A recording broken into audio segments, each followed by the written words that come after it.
Now to Poland, which has one of the strictest abortion laws in Europe, banning the procedure in all but a few cases. Now the government wants to go even further by creating a legal register for all pregnancies. DW's Alexandra von Namen reports now on an issue that often pits individual women against hospitals and the police. Klaudia Kustup, 26 years old, entrepreneur.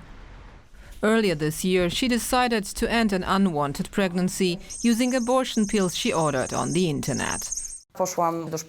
I went to a hospital just to confirm that I'm not pregnant anymore. But once there, I was brutally examined. The doctor didn't provide any medical information. Instead, she scared me, saying the state prosecutor needed to know, that she would report me to the authorities. Despite Poland's near-total ban on abortion, women who terminate pregnancies cannot be prosecuted under Polish law. That, however, didn't prevent the police from interrogating her, Klaudia Kustup tells me. They wanted to know how the pills were delivered, what the package looked like. I had to give them the names of all my friends who knew I had an abortion. No idea what that was for. Last year, a court ruled that abortion in Poland is only permitted in cases of rape or incest or when the mother's life is threatened. Thousands took to the streets in protest. Antonina Lewandowska was one of them.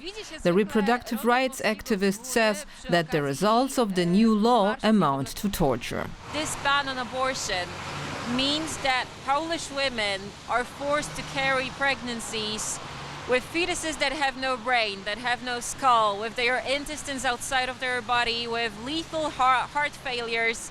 It's just impossible to describe how it feels like to be a woman in Poland today. As of January, the government also plans to introduce a centralized register where pregnancies and miscarriages are reported.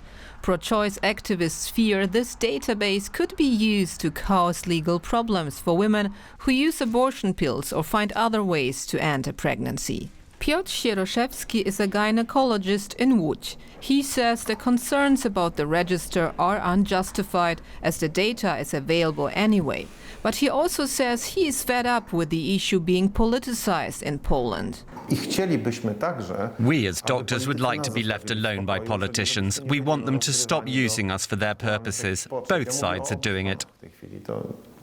Piotr Sieroszewski fears the restrictive abortion rules in Poland will have lasting consequences. There are women who now are afraid to get pregnant. They think, what am I going to do when I find out my fetus has an illness or gene damage?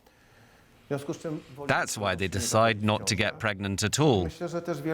Others skip prenatal examinations because they fear the results. But the debate in Poland continues with pro-life activists demanding further restrictions and criminal charges against people selling abortion pills. The activists who sell the pills earn money on that, and this is what we want to stop. We want to stop this business of death, you could say. Klaudia Kustup cannot come to terms with what's going on in Poland. She's hoping for a political change soon. Otherwise, she says she's going to leave the country. Well, for more, let's cross over to our correspondent, Magdalena Kwocz-Panokat in Warsaw. Magdalena, I understand Polish lawmakers are working on further measures related to pregnancies and abortion. Tell us what's in the pipeline.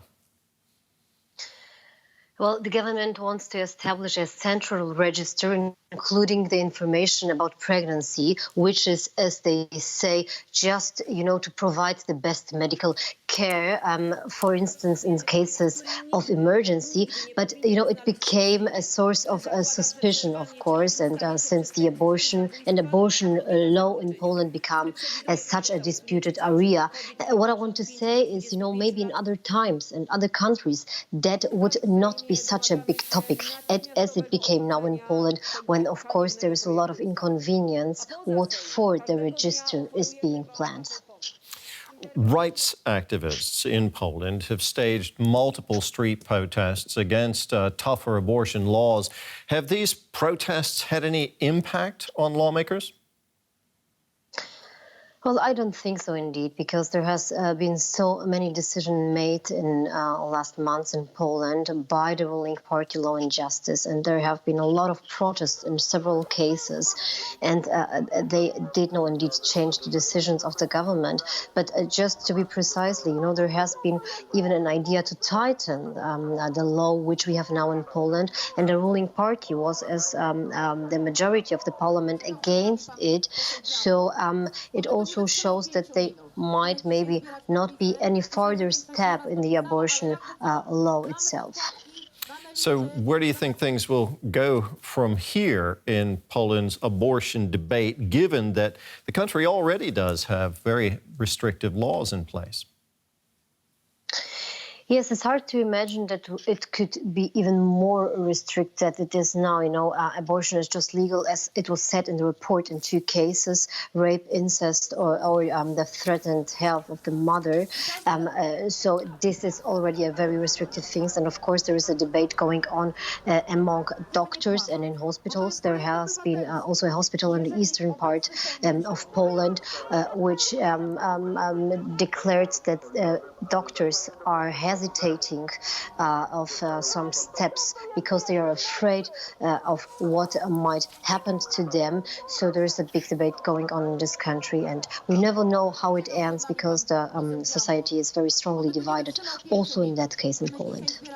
Magdalena, thank you very much. That was DW's Magdalena Kwuch-Palokot in Warsaw.